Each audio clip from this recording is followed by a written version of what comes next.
Bonjour à tous. Alors on va commencer sur ce panel que je suis ravie de modérer aujourd'hui qui s'intitule OpenGov, Open Data, quelle création de valeur. Alors ne regardez pas vos petits papiers parce qu'on a un peu hacké le titre après l'impression, c'est un peu le problème du papier. Je vais me présenter brièvement avant de laisser la parole à nos différents intervenants. Je m'appelle Chloé Bonnet, je suis tombée dans l'open data en même temps que la SNCF. Notamment en Île-de-France, où on a piloté toute la démarche d'ouverture, d'animation, toute la feuille de route d'ouverture de données, donc depuis 2 ans. Et puis sur TER, qui récemment s'est aussi lancé dans la démarche, pour faire notamment ce qu'on a appelé des data camps, donc essayer un petit peu de renouveler le format du hackathon, de s'adresser à plus de personnes et de renouer, on va dire, avec l'usage et de ne pas être seulement dans une approche techno de l'open data. Donc on a commencé à déployer ce dispositif en PACA et on espère peut-être même que ce dispositif arrivera dans la région prochainement. Je regarde les élus qui sont autour de moi. Donc voilà, à tel point que je suis tellement tombée dedans que j'ai fini par cofonder une structure qui est dédiée à l'accompagnement des entreprises et des administrations sur ces problématiques, qui s'appelle 5x5. Donc aujourd'hui, j'aimerais qu'on commence simplement par une question au public. Une question toute simple, c'est qui est familier avec le concept d'open data ou d'OpenGov? Bon. Mon intro, normalement, était censée dire, comme vous êtes tous familiers avec ce concept, que ma mère, aujourd'hui, m'envoie des articles sur l'eBay. Qu'est-ce que ça peut nous dire? Où on en est de ce mouvement? Parce qu'aujourd'hui, on est clairement, je pense, par rapport à il y a 2 ans, dans une seconde vague. C'est-à-dire que les acteurs ont commencé à ouvrir leurs données. Donc, très brièvement, je vais définir, pour ceux qui ne sont pas très au clair, une donnée ouverte, c'est une donnée qui peut être réutilisée librement, en respectant bien sûr certaines conditions, qui peuvent être une attribution du producteur de données ou par exemple un partage à nouveau à l'identique une fois qu'on a complété cette donnée. Et donc dans cette seconde vague, on voit tout un tas d'acteurs qui sont aujourd'hui assez bien représentés autour de la table, qui sont à la fois l'État, les collectivités, les entreprises publiques-privées et de plus en plus aussi les entreprises privées, qu'on oublie souvent dans cette démarche, qui se lancent dans l'open data et qui aujourd'hui essayent de réfléchir au retour d'expérience. Donc c'est ce qu'on va vous proposer aujourd'hui. Et aussi, j'oubliais Armel, la société civile, bien sûr, qui se mobilise autour de ces problématiques. Donc je vais laisser chacun des intervenants se présenter avant qu'on commence les questions. Donc bonjour à tous, je suis Pamela Ferracabria, directrice du numérique à la communauté urbaine de Bordeaux, que je représente jusqu'à l'arrivée de Béatrice de François, notre élue vice-présidente en charge des usages numériques, qui nous rejoindra. Voilà, et donc je vais vous parler un petit peu des initiatives de la CUB en matière d'ouverture des données publiques, puisque la CUB a ouvert ses données depuis juin 2011. À mon tour de me présenter, je suis Anne-Marie Kayser, je suis vice-présidente du Conseil général de la Gironde. Pour les Girondins, je suis conseillère générale du canton de Gradignan, au sud-ouest de la communauté urbaine de Bordeaux. Voilà, le Conseil général a aussi ouvert ses données publiques depuis quelques mois, la même date que la CUB, puisque nous travaillons de concert avec la CUB et avec le Conseil régional d'Aquitaine sur ce dossier. Je vous en parlerai tout à l'heure, donc depuis juin ou juillet 2011. Voilà.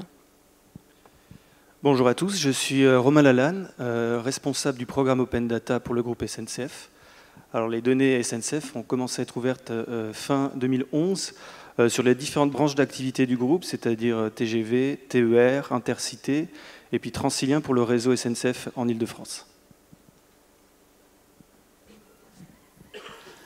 Bonjour, je m'appelle Armel Lecause, je suis designer, cofondateur d'une plateforme qui s'appelle Parlement et Citoyens et qui permet de co-construire les propositions de loi avec les députés et les sénateurs. Donc dans ce cadre-là, on utilise des données, voilà, mais Ce qui nous intéresse aussi beaucoup, c'est au-delà de l'open data, l'open government, c'est-à-dire toutes les questions de gouvernance plus transparente, plus participative et plus collaborative, et notamment aussi à travers un collectif qui s'appelle Démocratie ouverte, donc un collectif citoyen qui regroupe des porteurs de projets autour de ces questions de comment est-ce qu'on rend la gouvernance plus ouverte. Et bonjour à tous, donc Romain Lacombe, moi je suis chargé de l'innovation et du développement au sein de la mission Etalab, qui est la mission gouvernementale au secrétariat général chargé de la modernisation de l'action publique, qui s'occupe justement de piloter l'open data, c'est-à-dire l'ouverture des données publiques au niveau de l'État, avec deux missions. La première, c'est coordonner un peu tout le travail des différents ministères, des différentes administrations, pour que ces données, on parlera tout à l'heure un peu plus du détail de ce que cette politique implique, mais que ces données publiques soient accessibles à chacun, en particulier aux citoyens représentés par Armel et la société civile ici, et faire ensuite en sorte d'encourager aussi le plus possible les usages de ces données.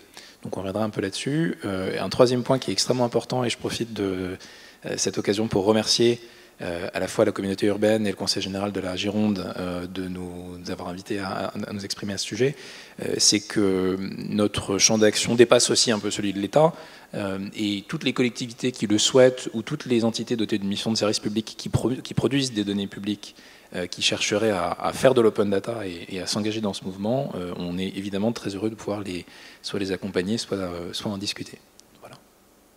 Super, donc on va commencer par un petit éclairage justement, Armel et Romain, qui me semble nécessaire, qui est la différence en fait entre l'open gov et l'open data. Donc je vais essayer d'être rapide sur la question, mais ça me paraît être une question vraiment importante, parce qu'il ne faut pas confondre ces deux termes-là. Open gov ou open government, c'est vraiment cette question de la gouvernance. Donc comment est-ce qu'on rend la gouvernance de nos États, mais aussi de nos collectivités locales, de nos entreprises, pourquoi pas aussi, plus transparente, plus participative et plus collaborative. Derrière, quand on est sur le forum de l'économie collaborative, quand on parle de collaboration, il y a une grosse question derrière qui est la question de la confiance. On voit que sur beaucoup de plateformes, et on a entendu parler hier tout au fil de la journée, sur beaucoup de plateformes, la confiance est quelque chose qui est essentiel pour que les usagers utilisent ces plateformes, y restent et puissent faire des transactions, puissent être sur ces plateformes. Et finalement, là sur l'open government, il y a cette question de confiance qui est très importante du citoyen envers le système, la société qu'on lui propose. Et l'open data, pour moi, est une des parties de l'open government dans lequel c'est cette notion de libérer, de rendre disponibles, réutilisables les données publiques. Mais je vois plus ça comme de l'huile dans les rouages d'une gouvernance ouverte. Et c'est un des points parmi d'autres. Merci. Romain ? Je crois que je ne dirais pas mieux. Cette notion d'open government, c'est avant tout un concept. C'est cette idée de gouvernance ouverte qui, en fait, qui regroupe un peu ces nouvelles modalités d'exercice du pouvoir, d'une autorité publique. Mais c'est surtout une démarche politique de renouvellement démocratique. C'est-à-dire c'est renouveler l'action de l'État, renouveler l'action publique en général par plus de transparence, plus d'ouverture, plus de participation, de collaboration. Donc, je crois que c'est très intéressant d'avoir cet échange dans le cadre de la conférence d'aujourd'hui. L'open government s'appuie donc sur un certain nombre d'initiatives et un certain nombre de piliers.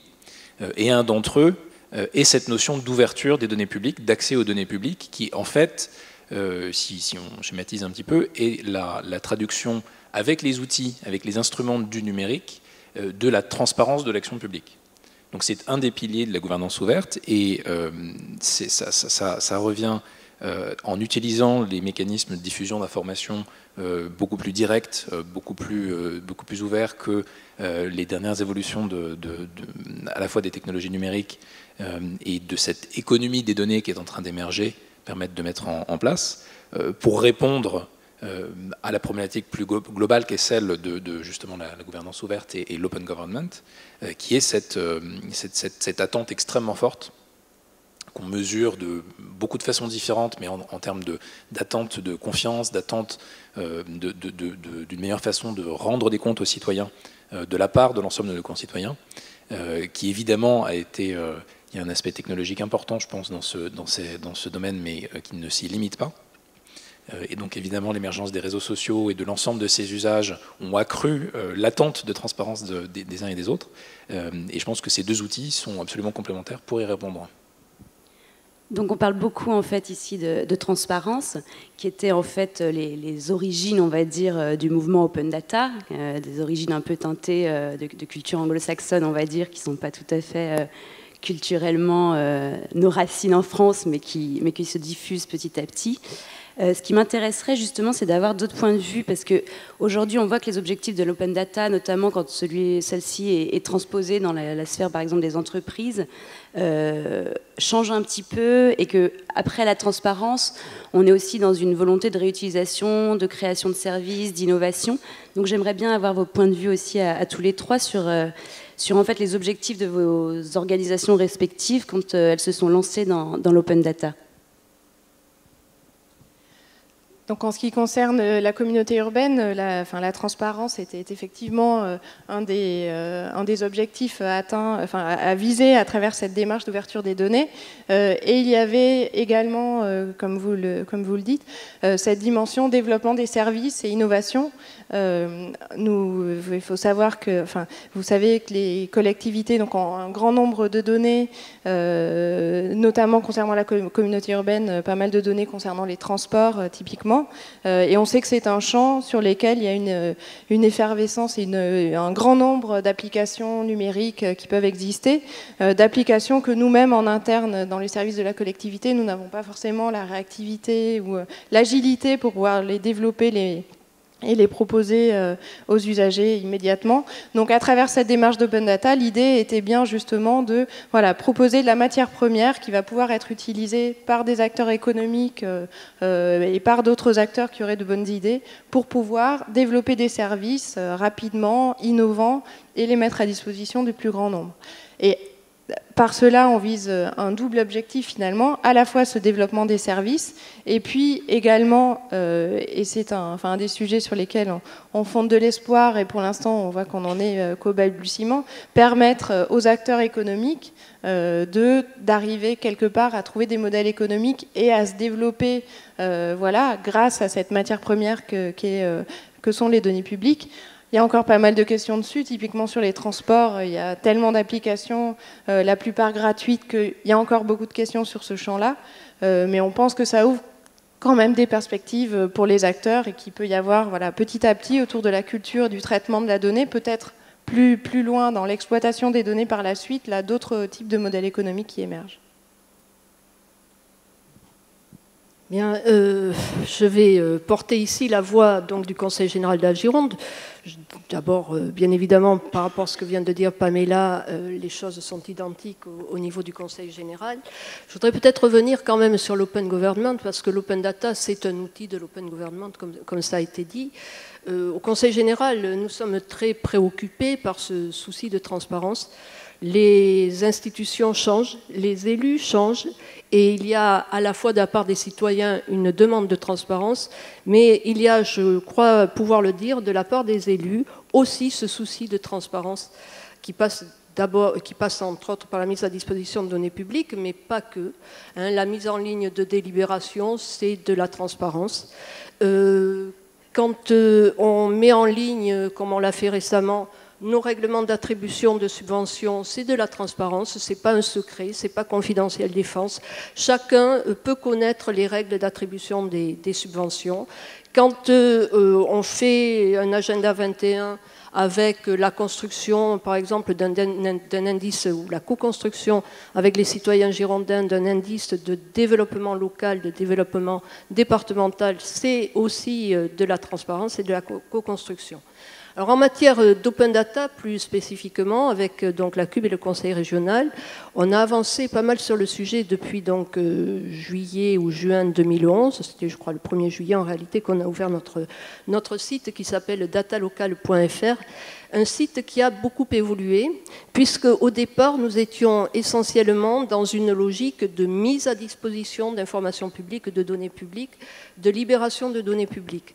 Récemment, c'était au mois de mars, on a ouvert disons, une nouvelle version de ce site avec aujourd'hui une idée de co-construction et non plus uniquement de mise à disposition, de co-construction, d'appropriation d'informations, d'enrichissement de l'information, des données par les utilisateurs qui peuvent être des citoyens, qui peuvent être des associations, qui peuvent être des entreprises, qui peuvent être des journalistes, qui peuvent être des infographistes. Enfin, il y a tout un tas de publics qui sont intéressés par ces informations. Donc l'idée de co-construction, l'idée d'enrichissement est une idée que j'estime extrêmement forte.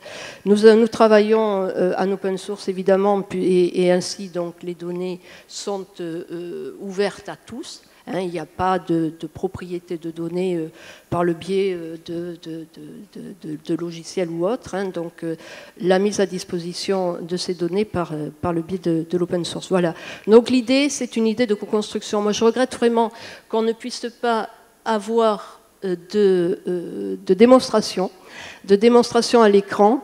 On a un certain nombre déjà d'exemples tout à fait intéressants avec les données du Conseil général d'applications existantes, notamment de données en matière d'infrastructures sportives sur les territoires, de données en matière sociale, puisque c'est la compétence des conseils généraux, et notamment le RSA sur les territoires, la distribution de l'allocation personnalisée à l'autonomie sur le territoire girondin, j'en passe et des meilleurs. En tout cas, au-delà de ça, il est clair qu'on peut toujours avoir l'utopie du partage des données, de la co-construction des données. Quelquefois, on se heurte quand même à un certain nombre de freins, c'est pas forcément très connu. Donc, on a, avec la CUB notamment, mis en place, enfin, pris des initiatives en matière d'animation de ce site. Et notamment, là, nous avons lancé un appel à projet et nous avons eu quelques réponses. Il y a un jury qui se réunit tout à l'heure avec des propositions en matière d'application de services liés à ces données publiques qui sont tout à fait intéressantes. Alors, je porte la voix d'une entreprise qui fait de l'open data, alors avec évidemment certaines différences par rapport aux données qui vont être ouvertes par l'État et sa administration, aux données qui vont être ouvertes par des collectivités territoriales ou à l'exigence de transparence démocratique qui est celle de mouvements citoyens. Alors, on s'est lancé dans l'open data côté SNCF fin 2010, début 2011, en constatant qu'il y avait en France un certain nombre de projets open data qui se mettaient en œuvre au niveau des collectivités territoriales, avec la mission Etalab, créée début 2011. Et puis l'ensemble, sous une inspiration très forte, des démarches open data qui avaient pu être lancées aux États-Unis sous l'impulsion d'Obama. Alors on s'est rendu compte aussi, on avait certains points de proximité avec l'open data public, et le premier, c'est principalement celui de l'exigence de transparence. On est une entreprise, mais une entreprise publique, et on a un certain nombre de données, notamment les données de transport et de mobilité, qu'on a voulu rendre bien librement accessibles au public. Et puis le deuxième enjeu, c'était celui de l'information voyageur. Je dirais qu'il y a un enjeu très spécifique au monde du transport et de la mobilité. SNCF est arrivé dans l'open data avec la thématique de l'information voyageur, principalement en Île-de-France, où il y avait une demande très légitime d'avoir plus d'informations voyageurs pour les usagers.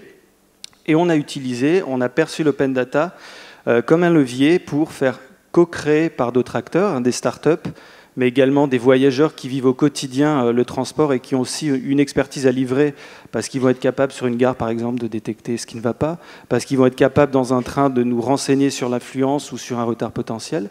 Et quand on va croiser des données ouvertes par une entreprise orientée sur le transport et la mobilité, avec l'expertise des voyageurs qui vivent le transport au quotidien et l'expertise technique des startups, eh bien on peut produire des services pour enrichir toujours plus l'information voyageur et la rendre toujours plus personnalisée selon les attentes de ces voyageurs. Donc on était vraiment sous ces deux angles, une inspiration forte de l'open data public avec une exigence de transparence, et puis la création évidemment de services pensés pour les usagers des trains du quotidien. Alors je crois qu'il y a Béatrice Defrançois, si je ne me trompe pas, qui vient de nous rejoindre et qui va reprendre son siège. Voilà, et sans transition, on pointe là du doigt une donnée, je pense, extrêmement importante, qui est ce principe de co-création. Donc on a été beaucoup au départ dans une mise à disposition. Donc déjà, il fallait ouvrir, donc il fallait au moins des plateformes où on pouvait trouver ces données. On va dire que c'était le temps 1.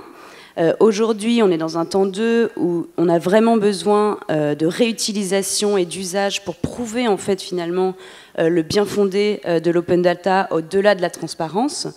Et je pense qu'on pourrait peut-être revenir sur justement les dispositifs d'animation. On a parlé d'appel à projet brièvement, on a parlé d'enrichissement des données, et j'aimerais bien que chacun, vous puissiez me donner un petit peu de votre vision de ces dispositifs qui ont à la fois des limites, à la fois des avantages, et comment on pourrait aussi les améliorer dans les prochains mois, je l'espère. Romain ? Oui, avec plaisir. Je rebondis, sans transition aussi, mais sur ce que tu disais tout à l'heure, sur les objectifs liés à ces politiques d'ouverture des données. Et c'est vrai que cette notion de transparence, qui n'est pas forcément toujours, dont on peut avoir l'impression, notamment dans le débat public, elle n'est pas forcément naturelle. C'est vrai que c'est forcément quelque chose qui peut être complexe, qui peut être difficile à expliquer et à faire de manière pédagogique, mais c'est simplement un point, j'arrive ensuite aux questions d'animation, mais pour être historiquement très précis, on est quand même un pays qui a une tradition de transparence très forte dans le processus républicain. Et je citerai pas je pourrais citer l'article 15 de la Déclaration des droits de l'homme, qui est que la société est en droit de demander des comptes de tout agent à tout agent de son administration, qui est le principe fondateur à la fois de la Cour des comptes, mais aussi de toute cette tradition de publication effectivement d'informations. L'open data en est l'avatar du 21e siècle d'un certain point de vue, parce qu'il permet de diffuser l'information beaucoup plus rapidement, beaucoup plus directement, donc d'informer plus directement le citoyen, c'est-à-dire qu'on peut aller voir le fichier brut, mais vous l'avez compris avec les interventions de l'ensemble des panélistes, il y a une deuxième notion qui est inhérente, elle, à la société de l'information, qui est cette notion d'intermédiation. Cette idée que des tiers, qu'ils soient citoyens, qu'ils soient des start-up, que ce soit d'ailleurs l'administration elle-même qui peut plus facilement recouper différentes informations et mieux informer le citoyen, être capable de réutiliser ces données. Et tout ce qu'on attend d'une politique d'open data, ce sont finalement les bienfaits de la réutilisation, c'est-à-dire d'abord une meilleure compréhension des mécanismes économiques et sociaux, la possibilité de créer des services innovants, et donc l'ensemble de ces idées, de ce que l'État en particulier, s'agissant de la mission Etalab, attend de la mise à disposition de l'ensemble des données des ministères sur notre plateforme, donc data.gouv.fr, c'est de pouvoir susciter cette créativité, de pouvoir susciter cette innovation. Alors une fois qu'on a dit ça, il y a deux écueils. Le premier, il est que l'information doit être non seulement accessible, mais réutilisable dans des formats, dans des contraintes ou sous un cadre juridique qui en facilite le plus possible la réutilisation. Donc ce qu'a cherché à faire la mission Etalab depuis sa création en 2011, ça a été d'abord d'établir un cadre administratif et réglementaire avec notamment la licence ouverte qui soit le plus libre possible pour les réutilisateurs, tout en protégeant l'administration puisque les droits et les devoirs de chacun sont bien définis par ce type de texte. Et ensuite, de faciliter le plus possible d'un point de vue technique l'utilisation de ces données. Et ça, c'est seulement un premier point. C'est-à-dire qu'une fois qu'on a organisé les quelques 250 agents de l'État qui mettent en ligne des données, qui les remettent à jour de manière régulière, on a construit l'offre de données, ce que vous évoquiez dans votre intervention tout à l'heure. Mais cette offre ne suffit pas à inciter et à susciter de beaux exemples de réutilisation des services utiles à chacun. Et donc l'État a cherché à mettre en place un dispositif innovant qui non seulement incite différents acteurs, start-up, citoyens, designers, développeurs, scientifiques, etc., à se saisir vraiment de ces données pour en inventer de nouveaux usages, c'est de ça qu'il s'agit. Mais pour dépasser l'idée d'un concours qui soit fait de manière ponctuelle, mais dont on ne sache pas vraiment quelle est la pérennité dans le temps, on a essayé d'innover dans la forme. Et donc le dispositif d'animation que l'État a engagé s'appelle Data Connexion. Et plus qu'une série de concours, c'est une plateforme d'innovation qui regroupe une trentaine de grands partenaires qui vont alors de la recherche publique et de l'enseignement jusqu'à des fonds de capital risque, de grandes entreprises internationales, mais aussi des fleurons industriels français. Je pense à la SNCF qui est partenaire de Data Connexion et qui s'intéresse beaucoup évidemment à ces usages de la donnée. Et ces partenaires vont eux-mêmes, donc ces partenaires que l'État a regroupés, s'organisent en toute autonomie, sélectionnent les différents projets qui leur paraissent, à eux, avec leur expertise, avec leur recul sur ce domaine, les plus pérennes et les plus intéressants. Et à l'occasion de grands rendez-vous qui ont lieu à peu près tous les 6 mois, on essaie de mettre le plus possible en avant ces usages innovants. Je pense qu'on pourra donner quelques exemples concrets tout à l'heure. Ce sont des startups, ce sont des projets d'entrepreneuriat civique, citoyen, qui travaillent sur l'accessibilité, sur effectivement la collaboration. Et le fait d'être mis en avant leur permet d'être mieux connus de leur public, leur permet d'avoir un développement peut-être plus pérenne dans la durée, et surtout les met en connexion, c'est ça hein, le nom de data connexion, les met en contact avec les ressources qui vont faire que leur développement sera facilité sur le long terme. Donc il s'agit d'essayer de passer d'une logique de simple mise à disposition d'informations et de données brutes à l'accompagnement, à la structuration d'une filière qui est cette filière émergente des données de leur retraitement. Merci. Il y a quelque chose qui me paraît aussi très important, c'est, je pense que c'est important d'avoir des acteurs autour de l'open data qui s'en saisissent, évidemment. Mais je pense que le premier réutilisateur des données publiques, c'est dans le cadre d'une collectivité, la collectivité elle-même ou de l'État, les services de l'État eux-mêmes. Il y a aussi, à mon avis, un gros travail d'animation avec des formats innovants à inventer autour de cette question-là, de comment est-ce que ces données qu'on libère et qu'on met à disposition, elles peuvent déjà être utilisées par la puissance publique pour elle-même faire une politique publique plus efficace, plus transparente, on en a parlé, mais aussi plus efficace, parce que je pense que ce qu'on voit souvent au moment de la libération des données, c'est des services qui se rendent compte qu'ils produisent des données alors qu'ils ne le savaient pas forcément. Enfin, c'est aussi le fait de mettre la lumière sur qu'est-ce que c'est que ces données, qu'est-ce qu'on produit et à quoi ça peut être utile dans notre boulot tous les jours. Et il y a une deuxième chose qui me paraît importante derrière la question des formats d'animation, c'est finalement, qu'est-ce qu'on cherche à faire? On cherche à rendre le citoyen, à le mettre en capacité, avec le terme empowerment en anglais, comment est-ce qu'on met en capacité le citoyen d'agir, de se former, de s'informer et évidemment, ça ne se fait pas uniquement en mettant des données sur un portail. Et du coup, le rôle il y a beaucoup d'associations qui se montent ou de collectifs qui existent pour pousser justement la réutilisation de ces données.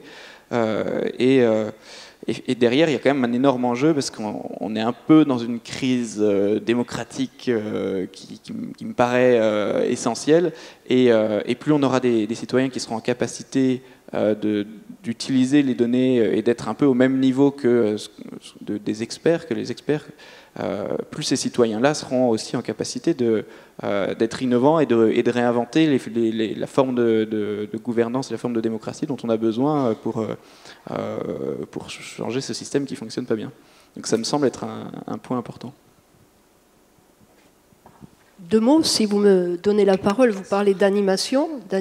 Bon, c'est vrai, je crois qu'il faut dire ça. Hein, c'est pas parce que les données, je parle de données publiques, sont mises à disposition, sont ouvertes, que forcément, spontanément, les citoyens s'en emparent. Ça, il faut le dire. Donc il faut en effet structurer, animer, accompagner. L'État fait son travail dans le domaine, vous l'avez dit, et même la loi de décentralisation, l'acte 3, dans l'acte 3 figure effectivement l'open data, il faut aussi le rappeler. Les territoires font aussi leur travail. Nous sommes associés dans un collectif qui s'appelle Open Data France, avec la ville de Montpellier, la ville de Nantes, la ville de Paris, Conseil général de Loire-Atlantique, PACA, qui permet là aussi d'animer, de faire connaître la démarche pour que chacun puisse s'en approprier et s'en emparer. Nous avons, nous, au Conseil général, participé à des prix data sur le tourisme. Nous avons d'ailleurs au passage remporté, nous avons été primés 2 fois. Nous avons des trophées Open Data dans le cadre de notre Agenda 21. Et puis donc tout à l'heure, je parlais de cet appel à projet que nous avons lancé avec la CUB et qui a recueilli il y a eu un certain nombre de propositions. Nous allons nous réunir tout à l'heure pour les regarder. Je voudrais simplement dire que l'open data se heurte à un problème réel. En regardant hier donc, les réponses apportées à notre appel à projet, on voit bien que les entreprises, les start-up, les citoyens, les associations qui se sont emparées de ces données, qui ont répondu à notre appel à projet, travaillent avec les données urbaines, c'est-à-dire les données de la CUB, mais travaillent peu avec les données périurbaines ou rurales, c'est-à-dire les données du Conseil général de la Gironde hors CUB. Et franchement, je le déplore réellement. Pourquoi? C'est assez simple, hein, parce que tout simplement les start-up, les citoyens, souvent sont, permettez-moi l'expression, des geeks, hein, qui s'emparent des données, eh bien, ils sont dans le milieu urbain et ils ne sont pas en milieu rural. Donc, ils sont peut-être moins intéressés par les données que nous avons hors CUB, je parle en Gironde, plutôt que par les données de la communauté urbaine de Bordeaux. Voilà, bon, moi je préfère le dire parce que c'est quand même un vrai souci. Hein. Aujourd'hui, j'ai l'impression que la fracture numérique, elle passe aussi par la mise à disposition des données publiques. Voilà ce que je souhaitais dire. Oui, mais bonjour à tous. Oui, effectivement, l'animation autour de la donnée est un élément type si nous voulons que l'ouverture des données soit un plus dans l'avenir. Et pour rebondir sur ce que vient de dire Anne-Marie, les données n'ont pas de frontières. Moi, je le dirais plutôt comme ça.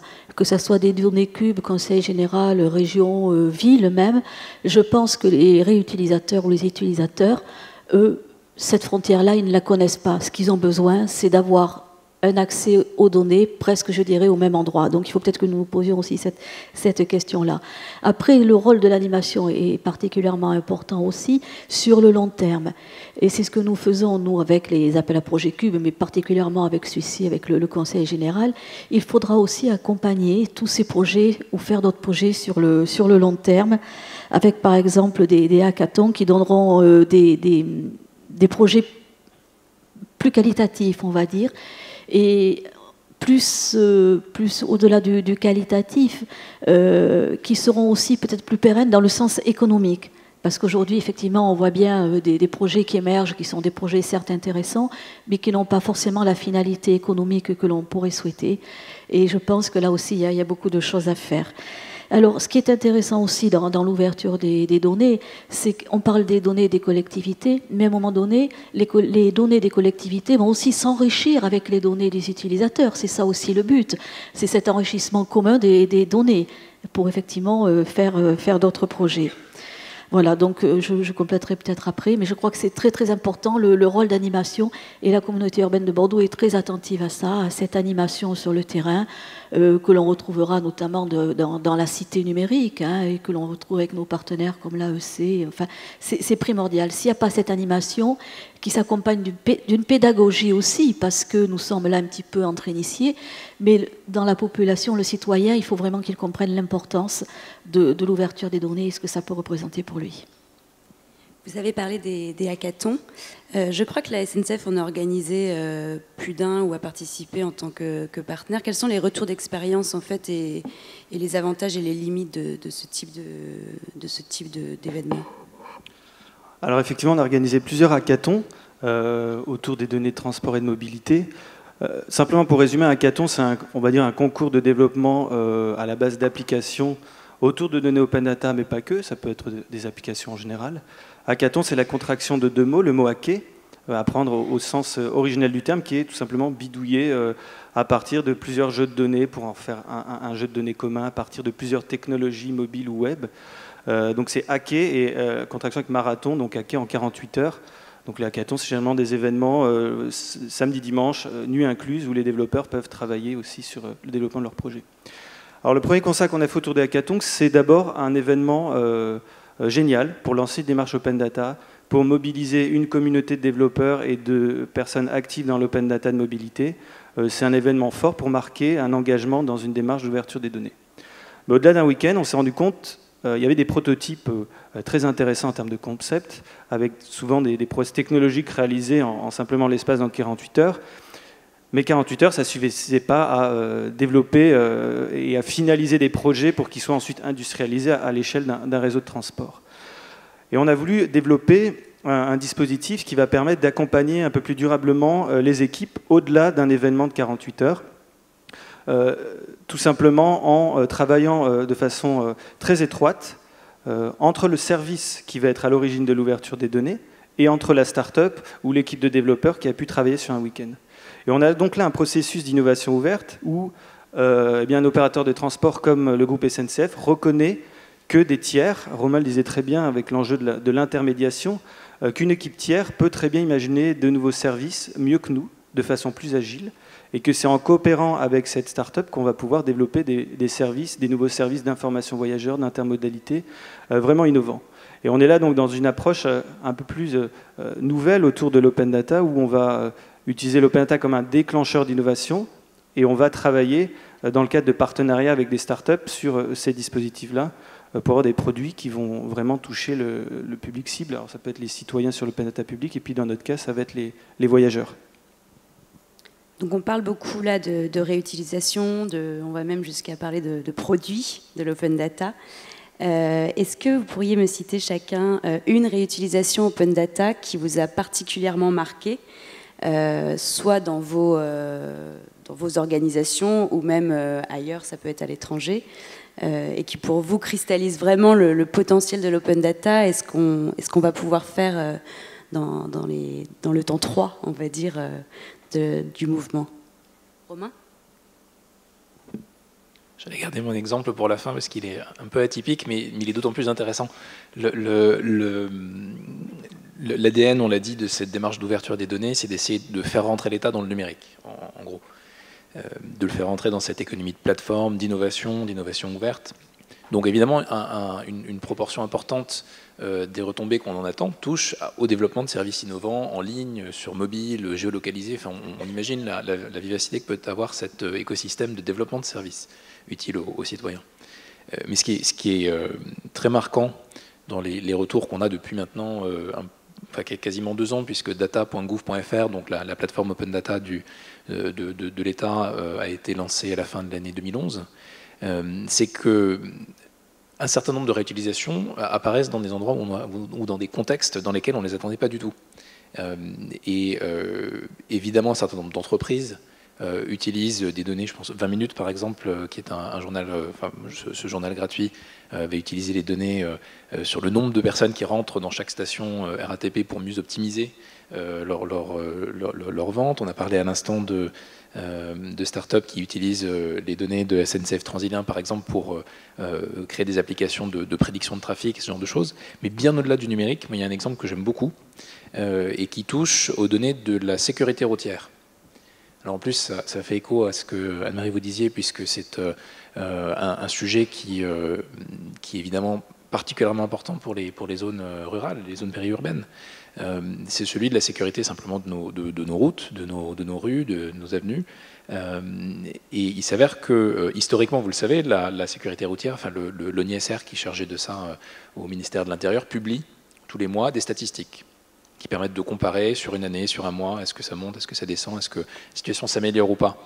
Mais jamais auparavant, avant cette démarche de réflexion autour des données, de leur gouvernance et de leur ouverture, on avait eu l'occasion d'avoir une liste complète de l'ensemble des événements, malheureusement des accidents qui ont eu lieu. C'est ce qu'a fait l'ONISR à la fin de l'année 2011, donc cette liste est disponible. Elle est localisée, alors parfois tant bien que mal, parce que la précision n'est pas toujours de l'ordre de la latitude et de la longitude, mais on peut savoir qu'à telle borne kilométrique d'une route nationale, il y a eu malheureusement 1 ou 2 ou 3 accidents. On peut savoir que sur tel croisement, il y a eu un certain nombre de problèmes.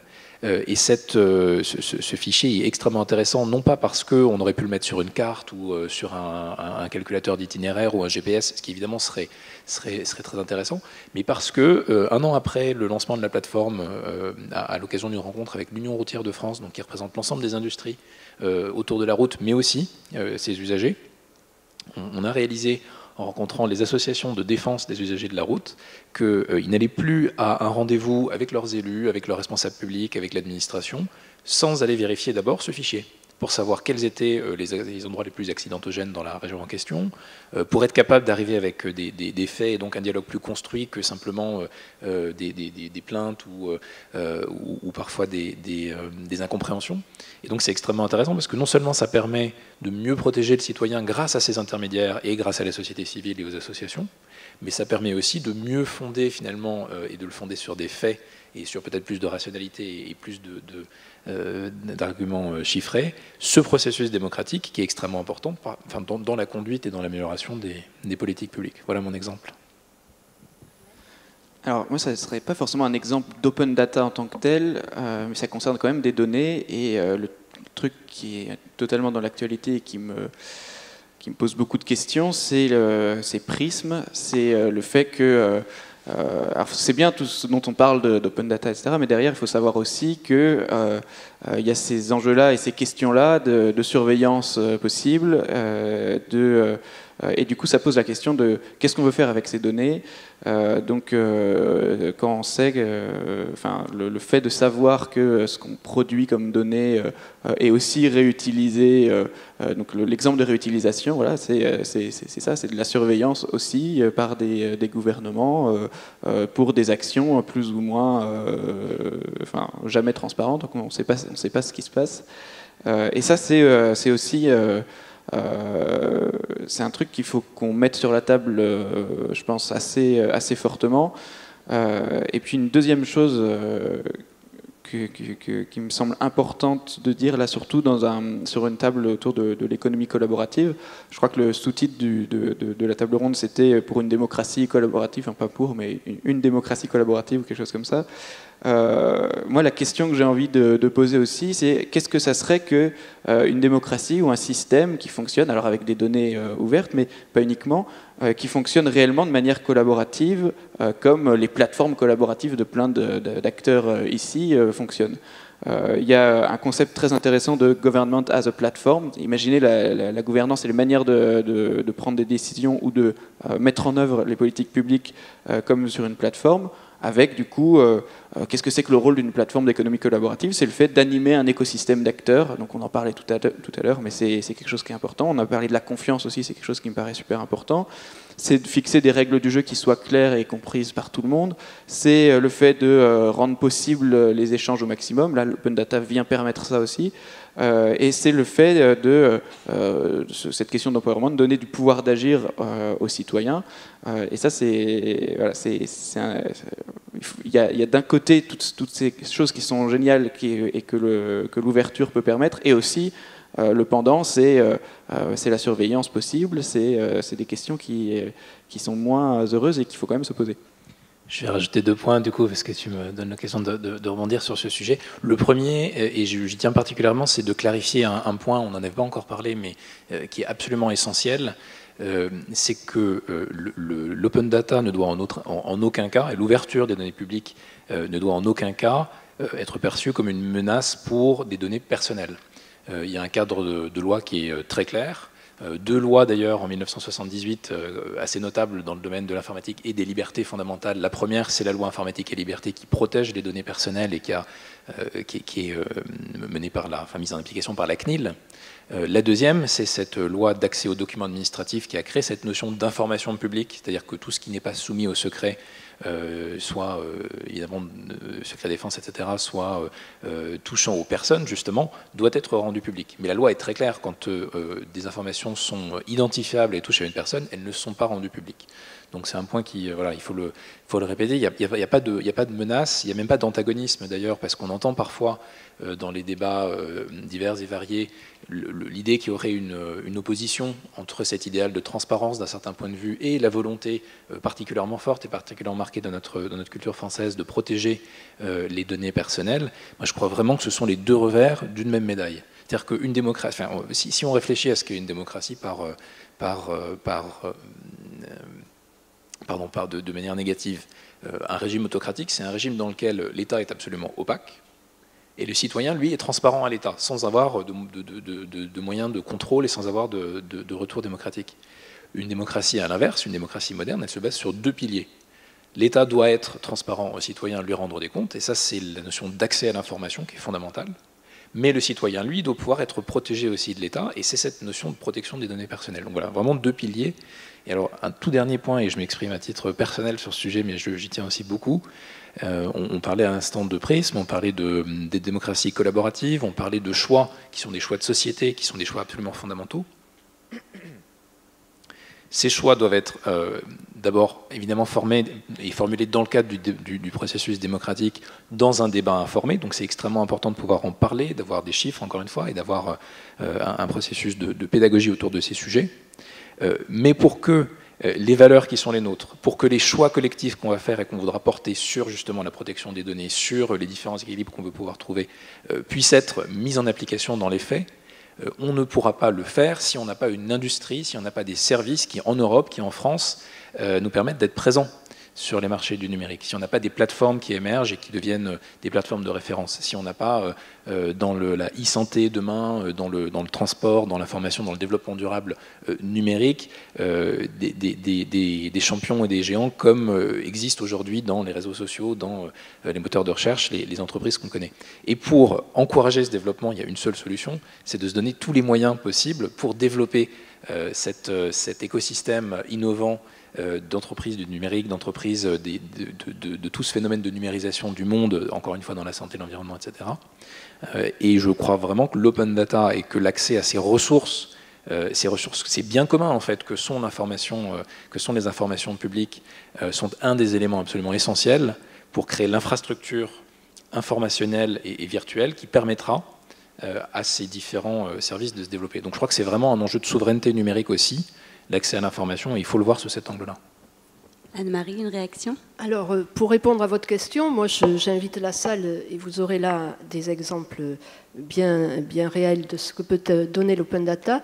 J'invite la salle à aller sur le site d'Institut de journalisme de Bordeaux, et vous verrez comment les étudiants réutilisent les données publiques du Conseil général de la Gironde, notamment en matière sociale.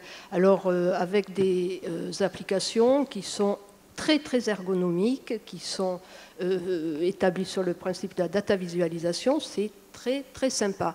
Alors le problème, c'est qu'il y a des faits qui sont réels, ce sont nos données qui sont transformées, et puis après il y a des interprétations. C'est ce que l'on appelle le data journalisme, mais on l'accepte, c'est comme ça, les interprétations sont celles des étudiants de l'IUT, enfin de l'Institut de journalisme, point final, sur la base des données donc, du Conseil général de la Gironde. Nous allons tout à l'heure donc dépouiller les offres de l'appel à projet. On vous en dira peut-être un petit peu plus sur la thématiques qui sont très utilisées en matière d'open data, de la mobilité, mais nous avons aussi choisi de faire travailler donc sur la consommation responsable, mais aussi encore sur l'habitat. Donc on va avoir pas mal de données ou d'applications et de services déployés là-dessus. Et puis en dernier lieu, je parlais, et je vous invite là aussi tous à participer, je parlais tout à l'heure, c'est pas tout à fait de open data, on est peut-être plus dans l'open government, mais je parlais tout à l'heure de l'indice de développement durable du Conseil général de la Gironde. Allez sur le site d'Agenda 21 du Conseil général de la Gironde et participer tout simplement pour faire évoluer cet indice-là. Voilà, directement en ligne. Voilà, quelques exemples. Des exemples de réutilisation ? Des exemples, oui. D'abord, pour dire quand même que cet accompagnement dont je parlais tout à l'heure se fait aussi actuellement dans un souci de développement avec Métrolab de la Cube, où là, il y a plein de projets émergents qui sont magnifiques.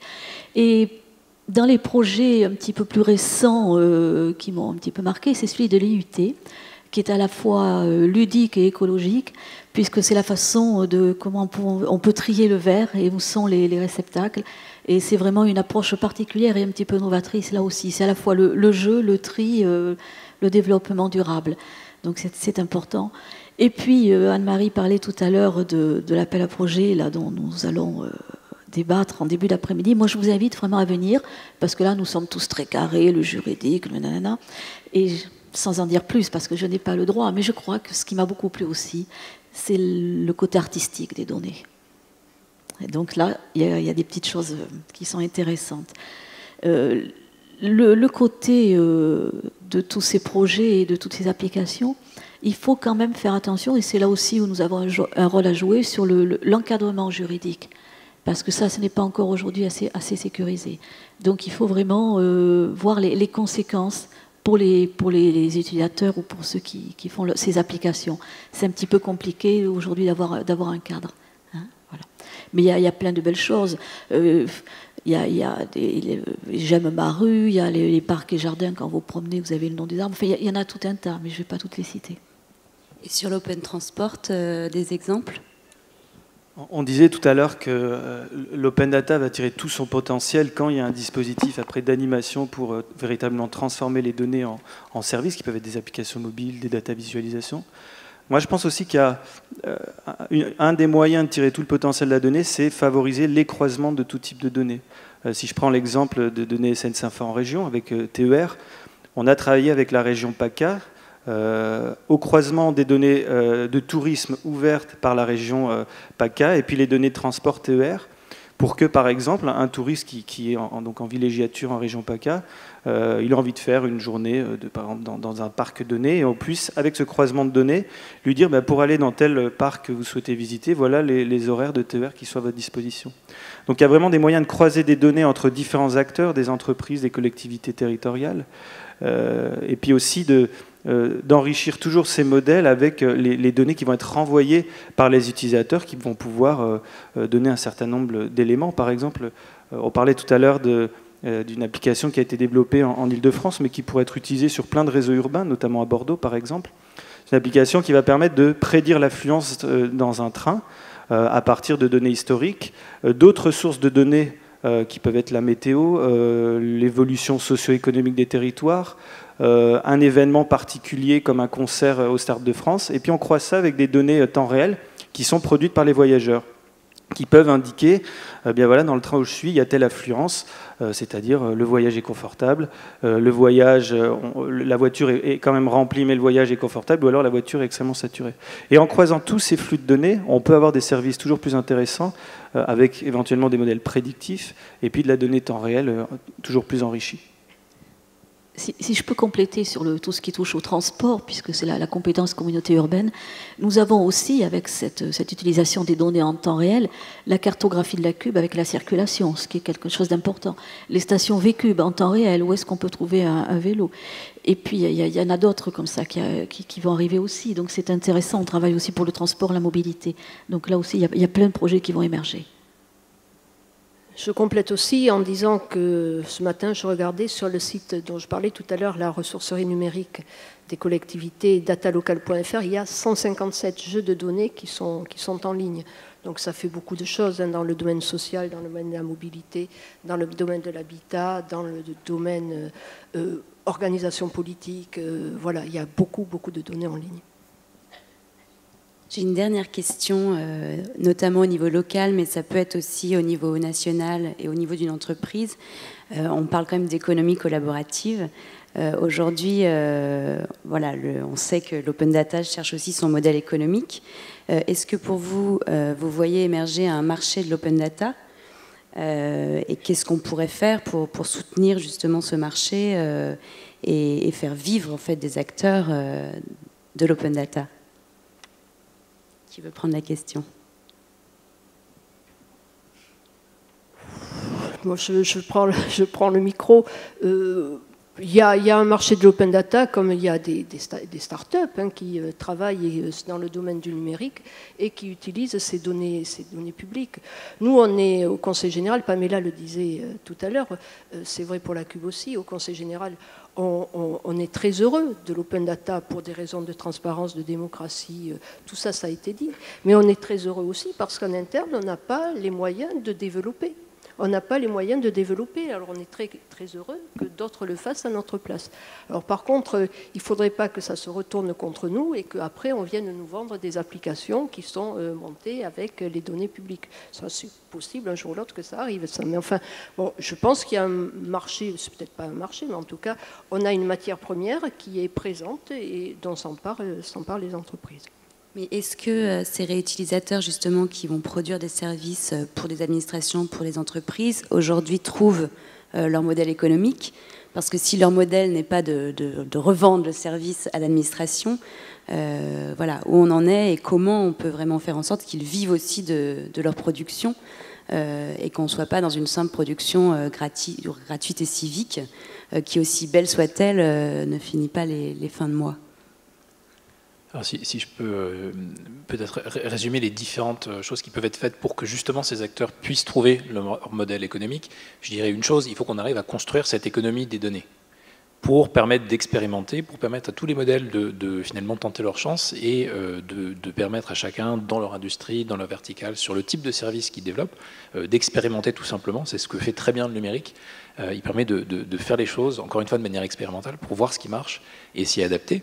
Pour faire ça, parlons au nom de l'État, mais je pense que c'est vrai aussi du point de vue des collectivités, il y a un certain nombre d'actions à engager. Vous parliez du cadre juridique. Alors il est aujourd'hui clarifié le plus possible dans le cadre d'une loi qui date de 1978.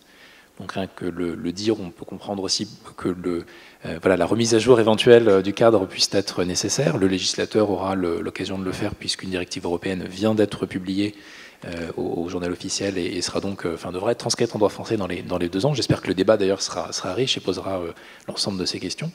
Et puis l'autre axe de travail pour faciliter encore la réutilisation, c'est évidemment d'ouvrir encore et toujours plus de données. Pour faire ça, on a très récemment eu la chance que les 8 chefs d'État du G8 signe lors du sommet qui avait lieu il y a quelques semaines une charte Open Data du G8, une charte pour l'ouverture des données publiques. Ça va permettre dans l'ensemble de nos pays, et puis je l'espère à travers le monde, d'engager beaucoup plus loin, de façon encore plus volontaire, puisqu'avec, s'agissant de la France, évidemment, une volonté forte du président de la République, mais aussi la possibilité de comparer les données maintenant d'autres pays, donc une émergence comme ça de cette économie des données qu'on peut comparer, relier entre elles, etc. Et puis travailler encore une fois la main dans la main avec les différentes administrations au niveau national, avec les collectivités pour ensemble réussir à rendre nos plateformes, les données qu'on met en ligne plus interopérables. Et ça, je pense que c'est un travail du quotidien, mais qu'on est très heureux de mener ensemble. Alors, la donnée n'est pas quelque chose de gratuit, moi j'ose le dire. Nous les mettons gratuitement à disposition des utilisateurs, mais elles ont un coût qui aujourd'hui n'est pas complètement mesuré pour les collectivités. Donc il faut quand même garder ça à l'esprit quelque part. Hein. Ce coût économique existe aussi. Après, le développement économique de l'ouverture des données, il existe. C'est aux utilisateurs de faire des applications dont l'usager, moi je vais l'appeler comme ça aujourd'hui, hein, même si on parle d'économie, l'usager aura besoin. Et c'est là que le modèle économique va se définir. Parce qu'effectivement, on peut produire des choses pour se faire plaisir. Mais après, à un moment donné, si on veut en vivre, il faut effectivement que ces applications servent à quelque chose. Donc ça, c'est important. Et je reviens sur le format de nos données. Nous avons fait un choix à la Cube d'avoir un format ODBL, donc effectivement ouvert pour tous. Donc ça participe aussi à ce développement. Et au niveau d'une entreprise, comment l'entreprise peut aussi stimuler ces réutilisations et ces projets pour qu'ils trouvent leur business model? Je dirais encore une fois, il nous semble que la véritable création de valeur autour de l'open data va résider dans l'intelligence des croisements de données. Donc toujours croiser plus de données, des données ouvertes, des données qui vont être ouvertes par une autre collectivité territoriale, une autre entreprise, des données crowdsourcées par les utilisateurs, et c'est le croisement de ces données qui va permettre de mettre en place de véritables services et applications qui vont trouver leur modèle économique, où on a une donnée qui va enrichir un service. Voilà. Sur l'open data, spécifiquement SNCF, nous on a perçu que c'était un levier très important pour travailler avec des startups, comme je le disais tout à l'heure, reconnaître que l'innovation, elle peut être apportée par d'autres que nous. Ça a été un effort culturel assez important pour une entreprise comme Groupe SNCF. Reconnaître que l'innovation verte, c'est un dispositif qui est non seulement profitable pour nous, pour imaginer des innovations auxquelles on n'avait pas pensé, mais aussi pour les usagers, qui vont pouvoir avoir un service beaucoup plus personnalisé entourant l'offre de transport, mais aussi pour des startups qu'on a envie d'aider parce qu'on trouve qu'il y a une équipe géniale, des projets innovants, des projets à aider, dans le cadre d'un partenariat où on va encore une fois toujours travailler en conservant bien en avant la visibilité de la startup.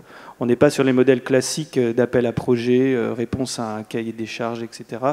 On va avoir des startups qu'on va identifier sur un hackathon par exemple, et on va leur dire, on va travailler avec vous. Il y a effectivement une prestation, on ne les fait pas travailler gratuitement, mais on va toujours les mettre en avant dans la création qui a été faite à partir d'un événement hackathon qui pour nous est un moyen finalement de sourcer des startups très innovantes avec lesquelles on veut travailler. Et alors, il y a quand même quelque chose qui me paraît très important à poser, c'est que il y a des données qui n'auront, certaines qui n'auront pas de marché économique derrière et qui sont quand même essentielles, et qu'il y a aussi une question de gratuité des données qui est très importante pour beaucoup de données qui, même si elles n'ont pas de marché derrière. Nous, typiquement, Parlement Citoyen, la plateforme là, qui permet de co-construire les lois, on a toute une partie dans laquelle on propose aux gens de publier des sources et on prévoit aussi de permettre de publier des données. Et en général, les données qui vont concerner les politiques publiques et pour informer le citoyen et mettre de la transparence, ce n'est pas forcément des données qui en soi ont une valeur économique derrière, qui ne produisent pas une valeur économique, il n'y a pas un marché économique. Par contre, il y a une réelle valeur citoyenne derrière qui est essentielle, et je pense que c'est dangereux de ne raisonner que sur le marché. Alors justement, effectivement, il ne faut pas raisonner que sur le marché. D'ailleurs, la CUB, dans son souci de transparence, met de plus en plus de données en ligne. Bientôt, nous allons mettre les budgets, effectivement, dans ce souci-là, et c'est très important. Il y a l'économique qui est certes important, mais il y a aussi la transparence et la participation, deux choses auxquelles la communauté urbaine sont très attachées. Moi, je voulais insister sur un point, on l'a évoqué tout à l'heure, mais pas assez vite, à mon avis, c'est la formation. Alors vous disiez, tout le monde n'est pas geek. Si, tout le monde est geek sans le savoir parce qu'on se sert tous de nos smartphones, etc. Par contre, on se rend compte que les jeunes, et je l'ai vu moi sur le salon e-commerce, les jeunes n'ont pas assez de formation, et les moins jeunes bien sûr, et je pense qu'il faut vraiment trouver des formations qualifiantes dans ce monde du numérique. Et aujourd'hui, il me semble que ça fait un petit peu défaut. Et je pense que là aussi, pour un développement soit économique, soit un développement plus participatif ou de transparence de nos collectivités, je pense que c'est très très important. Un dernier mot ? Oui, un dernier mot, simplement l'open data est appelé à se développer à la fois dans la sphère économique, mais aussi dans la sphère citoyenne. Ce sont deux mondes qui vont cohabiter, tout à fait, tout à fait. Et j'allais dire même collaborer. Bon, on va arrêter là. On va peut-être prendre des questions à la salle si... Je vois rien. Personne n'a de questions ? Tu vois ?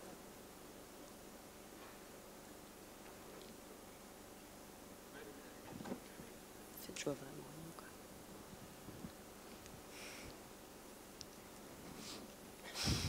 Qu'un volontaire se dénonce. C'est ça. Il y avait quelqu'un, mais je ne vois plus.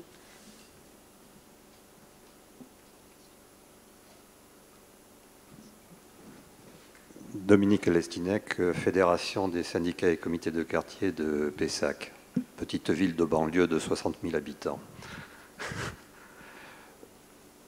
Je voulais faire deux observations. La première, pour des citoyens, il y a une chose qui est importante, ce sont les archives. Et là, le département a un rôle fondamental à jouer, et notamment sur les archives locales, qui parfois sont dispersées, et il y a un contrôle à assurer de façon à ce qu'elles soient mises à la disposition du public le plus largement possible. Un exemple, ça relativise pour les citoyens les services qui leur sont donnés. L'existence de la ligne Bordeaux-Arcachon, initialement Bordeaux-La Teste, date de 1841. Le tramway dans la région de Bordeaux, c'est la fin du XIXe siècle, avec parfois des services plus performants au point de vue cadencement que les tramways actuels. Ça relativise un peu l'histoire. La voie de ceinture, 1914. Voilà, pour donner quelques exemples. La deuxième observation que je voulais faire, ça concerne la démocratie participative. Vous indiquiez tout à l'heure, Madame Kayser, oui, on met les délibérations en ressources ouvertes. Mais la démocratie participative, c'est pas seulement lire la délibération, c'est participer à la délibération. Comment elle se construit avec les citoyens? Déjà, comment on voit que se fait la délibération dans un conseil municipal?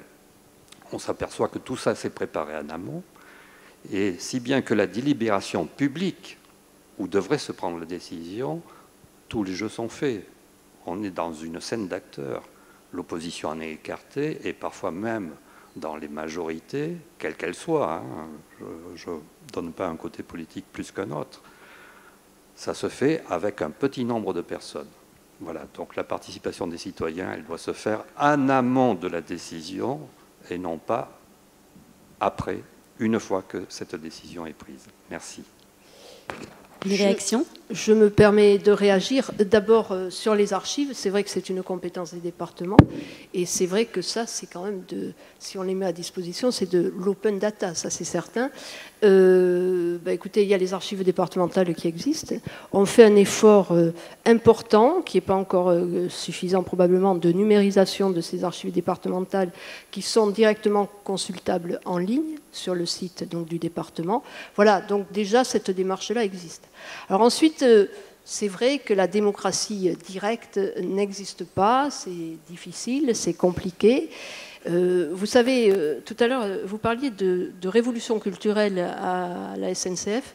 C'est aussi une révolution culturelle dans une institution d'élus d'ouvrir ces données publiques, de mettre en ligne des délibérations, qu'on le veuille ou pas. Ce n'est pas un choix qui, je pense que si on vient 10 ans, 20 ans en arrière, c'était un choix c'était une solution qui n'était absolument pas envisageable. Aujourd'hui, les choses sont effectives, elles sont présentes.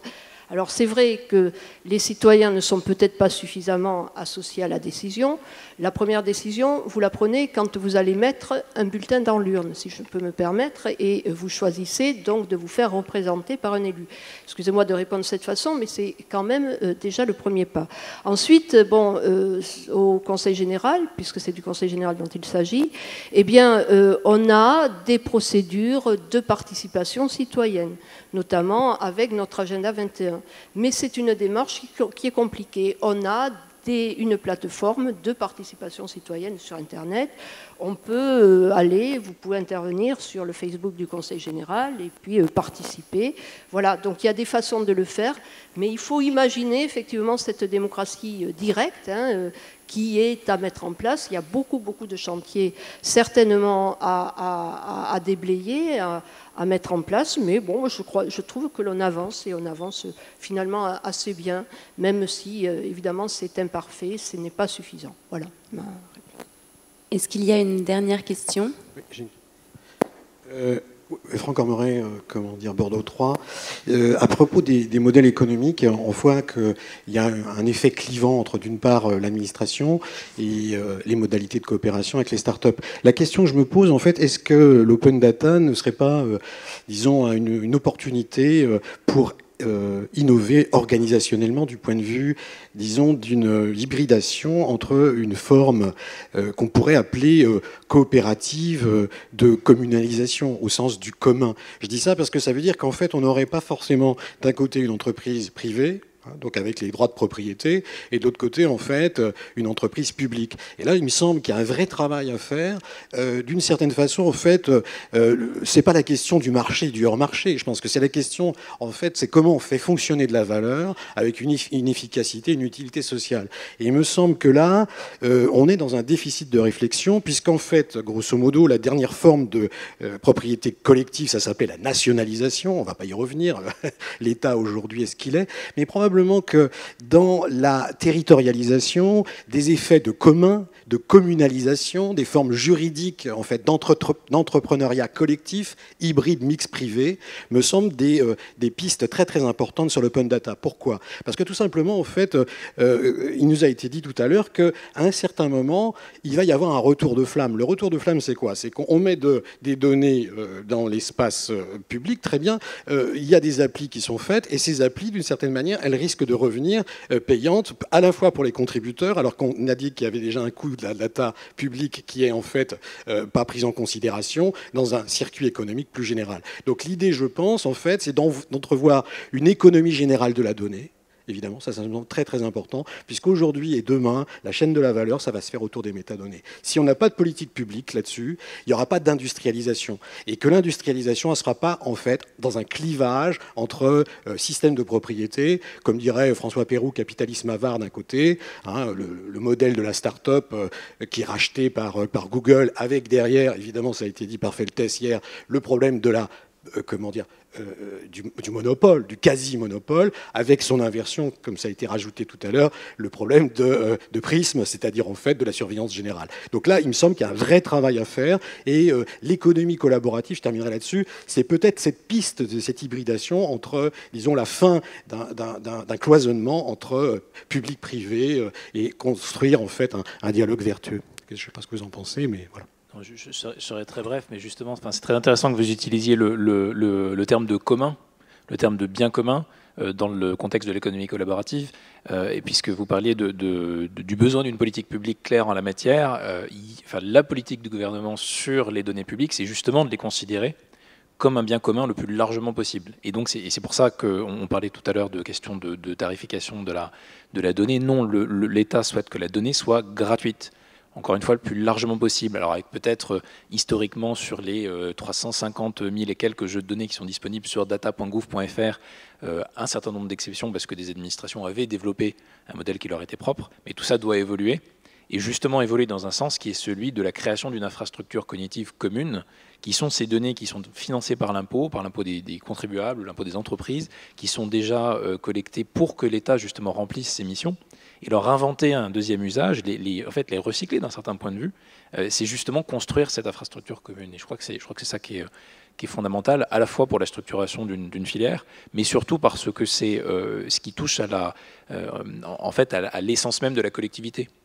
Ces données sur le recensement de la population, ces données sur le budget de la nation, des collectivités, ces données sur notre territoire, elles définissent finalement le pays et la collectivité, la communauté nationale conforme. Donc voilà, je crois que c'est extrêmement important d'avoir ça à l'esprit. L'accès gratuit à la donnée, l'accès le plus large possible à la donnée, c'est une façon de matérialiser dans l'économie, dans la société numérique, la solidarité nationale. Pour rebondir sur les deux questions posées sur la co-construction, sur la communauté urbaine de Bordeaux, il y a d'abord la fabrique métropolitaine qui a été une démarche de plusieurs mois, avec là aussi une co-construction de projets, la vision de la métropole à l'horizon 2030, avec beaucoup d'ateliers, beaucoup de choses qui sont là aussi remontées, de concertation de la population. La deuxième chose concerne Métrolab, qui est là aussi une co-construction des projets et un accompagnement. Donc tout ça, on le voit bien, va dans ce sens-là de la coopérative. Et c'est vraiment le souhait de la communauté urbaine de Bordeaux, c'est on ne peut pas travailler tout seul, on ne peut pas travailler sans le citoyen. Mais à un moment donné, il faut aussi que le citoyen s'empare de ces projets, vienne, assiste à un conseil municipal pour être plus basique. Voilà, on peut essayer d'aller chercher chez lui, c'est ce que nous faisons. Il y a le C2D, enfin il y a beaucoup de choses à la communauté urbaine, mais il faut aussi que le citoyen, là aussi il faut être pédagogue, il faut que le citoyen vienne et s'intéresse. Merci à tous. Je pense qu'il est temps d'aller manger parce qu'on a débordé sur la pause déjeuner. Alors on a rendez-vous, que je ne me trompe pas, à 13h30 pour économie collaborative, adaptation du capitalisme au changement de modèle. Passionnant. Et ne ratez pas, il y a le Forum Lab avec la communauté WeShare qui a travaillé depuis 2 jours sur des pistes actionnables pour l'économie collaborative, et ils feront leur restitution à 14h45. Donc voilà, ne ratez pas la restitution du Forum Lab. Merci.